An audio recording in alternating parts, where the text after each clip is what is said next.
But some, by myself, I'm not agree just about the poverty.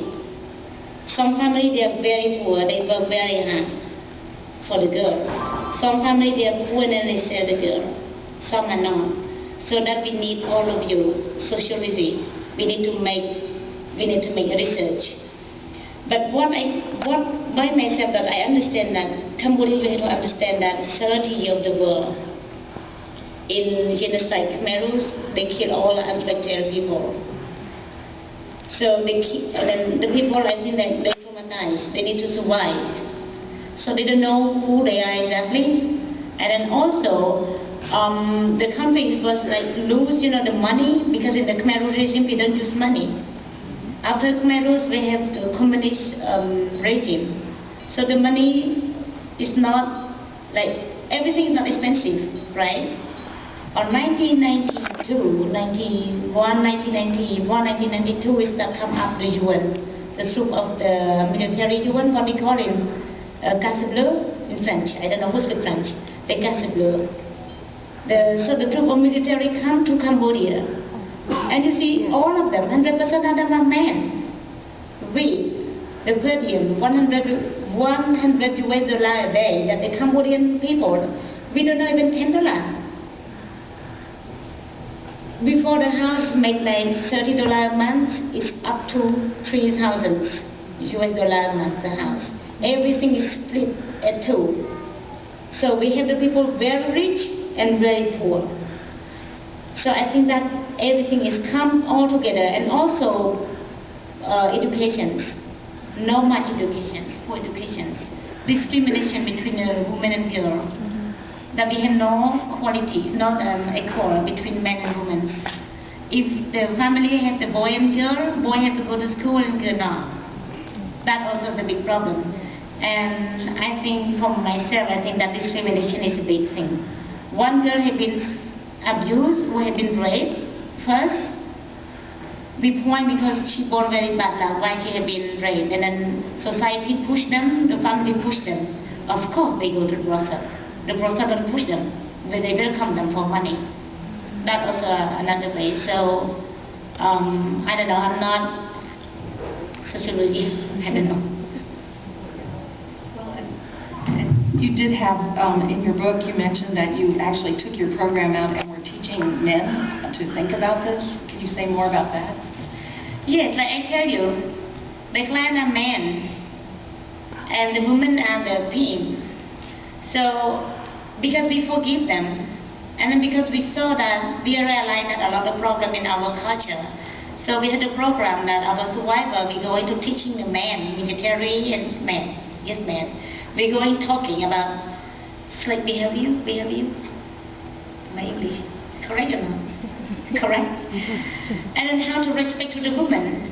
And then also at the same time, we have also our girl who going to share the experience that they don't want to be sold, they don't want to be in the brothel. Of course, that now she died, Now the program has been a little bit stopped because of some of these girls who want to teach the men, she's died. Now we have a survivor who come up, but it's not the same program. So we teach men, and then we realize that it's not all about men. The men come to me and they explain me and they cry, and then so just bring them the reality. Sometimes even we are, all of us, we do something wrong, we don't realize until the people show us and tell us. So that's what we believe in that. Now, there was recently a law passed in the U.S. called the Victims of Trafficking and Violence Protection Act of 2000. To what extent do you think that has helped your situation in Cambodia? Because they punish countries that don't seem to be doing enough to stop it. Do you have any idea that is that helping at all? I don't know at all about law here. No, but I just, in Cambodia, in 2008, we passed a law, trafficking law. The law that we can protect the victim, the girl, and punish the organized crime. But the law, what is passed, because United States, you have a lot of states, different states, and different law. I don't know, I cannot understand state at all. More I come in here, more I get lost. Because each state, they have different things, right? Yeah. Each So, county. but what we have the one thing the same is like state have they have what we call T1, T2, T3. Who know it? Tip report. Tip report. They work in to like almost like more than 100 countries. The country who like tier 1, like Australia, it means that they are very good on law. And in Cambodia before tier 3, tier 3 is mean like education is bad, corruption, trafficking, they don't care about that. Tier 2 is mean that the government they try best, but it doesn't, they try their best, but it get better, but they try more. And in Cambodia right now we become tier 2, but before we are tier 2 watching list. It means like government they try, but it's not enough. So by this system, it have been helped. It helped the country like Cambodia, Vietnam, and Laos. And right now I heard that Malaysia get tier 3. So right now the Malaysians they try to make it better. So by the tier 1, tier 2, tier 3, that is a good system. But the one thing state didn't make by their own. They don't evaluate their own. This means that we don't know how many traffic here in state. They don't make it. They have to make it too, right? Yeah. If they make to another country, they have to make themselves. Yeah. To be fair. Well, and I was wondering if you could talk a little bit more about how corruption undercuts the enforcement of the law, and it's part of many cultures that are, especially where this problem is big. I just want to talk in Cambodia because I'm working in Cambodia every day. I stay on the field with the girl. If you talk about corruption, before in Cambodia we get a lot, but right now the government they get better. I tell you, we have the law passed. We need to implement the law. So corruption, the people who work in the government they've been not paying, so they need to feed the family. They have no salary. Of course that they get corrupted, right? And also, but what I focus about is the culture. The culture of girl have been raped, have been sold in brothel. We go to the court say it's her fault because she wore very short skirt and she have been raped. That is here. It's not just about the law. Yeah. Attitude of the people. But right now I can tell you that the Cambodian make better, the government make better, the police make better, and also last year November I got a group of students, thousands of students get involved on my work. Even in Women's Day, we organize with the victim from the brothel from everywhere, like 100 of the girls coming, the group of students they coming, and they talking to the girl, and that is for me. That is the best, that my people, they get really shingy, and then new generation, they are shingy. So of course make hope. You did make the point that there are plenty of people being trafficked all around the world, and I saw that there were 70,000 Brazilians, 50,000 Colombian women, 50,000 Dominicans trafficked to Europe, another 1,700 from Latin America to Japan, and it's always usually the poor countries are being sent to the rich countries. And one article I read was arguing that legalizing prostitution does not help the problem, it makes it worse. Do you have anything to say? That is, to hear that is very stressful. Like I tell all of you, my work, I still in Cambodia. I'm going back tomorrow. I still working with my girl. I can save them from the brothel. We can save them thousands. But if we don't have law enforcement, if we don't work together, thousands of women have been sold. So who you can ask to? Your government. What are they doing? What are they doing now? We keep talking a lot. Since 1996, we were talking about the traffic. But who doing?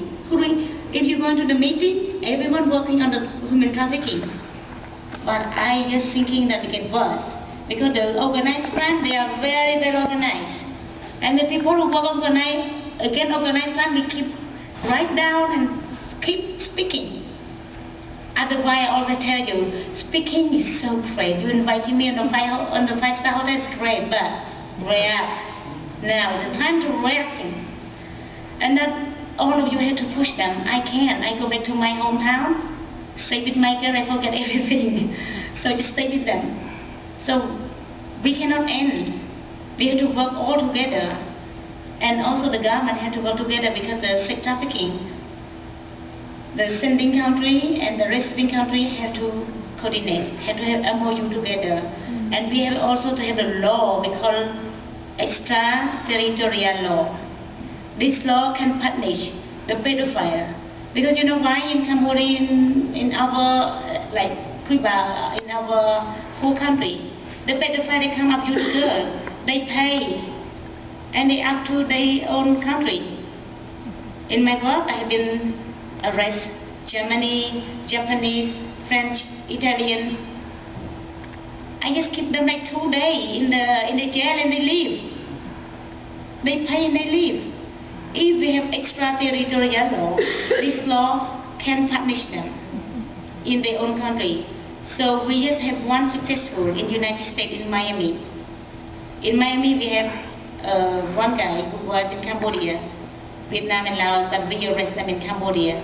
He was abused, like we have 7 to 8 years old, they are 7 years old and 10 years old. But we make 5 years to punish him last year. He was in the jail now for 32 years. That is one.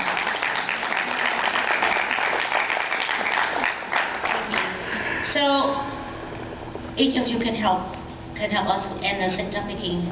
Let's talk, let's get aware. Don't be scared to talk with the people.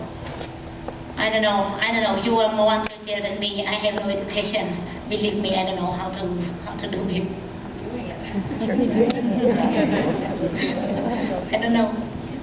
If people wanted to donate to your foundation, how much would, say, even $10 or $20 a year from everybody in this audience help you? Oh my God, if you talk about money, I don't know. You go there, like this, my assistant, I'm so disaster on money, I don't know, and I don't want to take it. You can go and find out with Alexis Sinoan. She's also from Cambodia, but Alexis, she's here in the United States. But like I tell you, it's not just about money. Going to our website, somali.org, we also get volunteer. You also can come and visiting. You can go and love the girl, you can help the girl.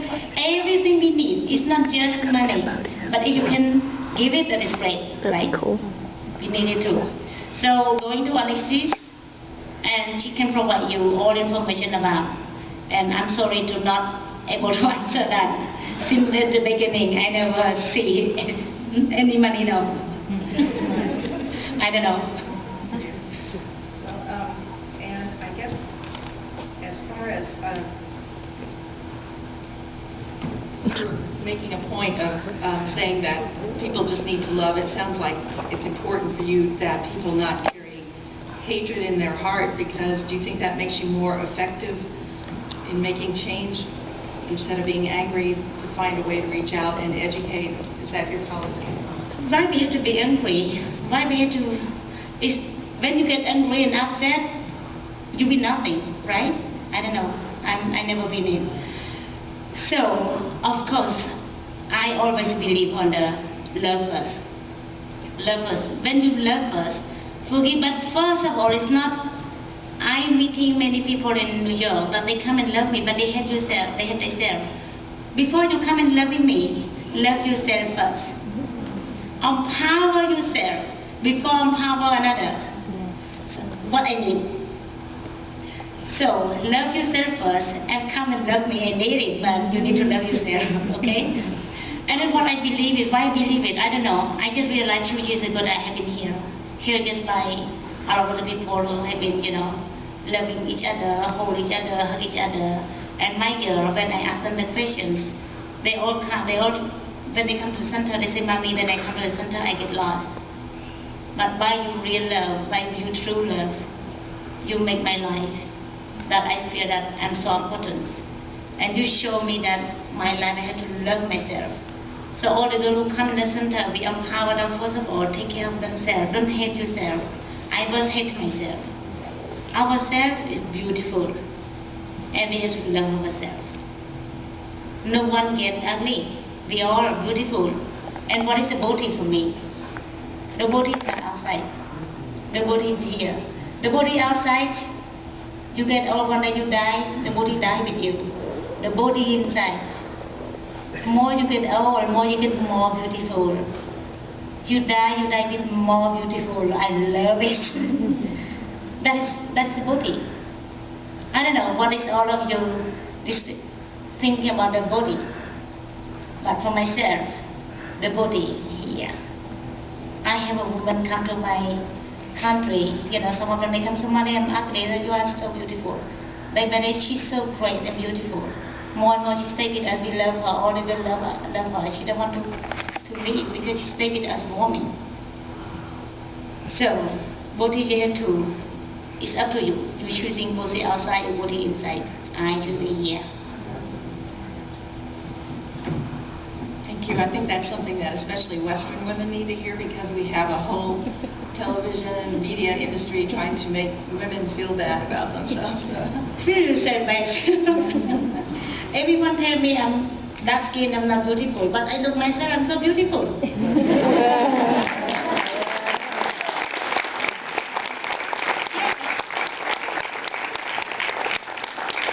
Yes, please, being like you are, being happy, you are beautiful. Here. Sometimes if you see a woman, she's so beautiful and she has nothing. Then you stay with them. No, so we have to have both. We have to have here, and then you can stay ever with. Like my girl, they are so beautiful to me. Every day I saw them. Every day I saw them more and more beautiful. So I want to say thanks to all of you. And if you want to come to Cambodia or you want to volunteer,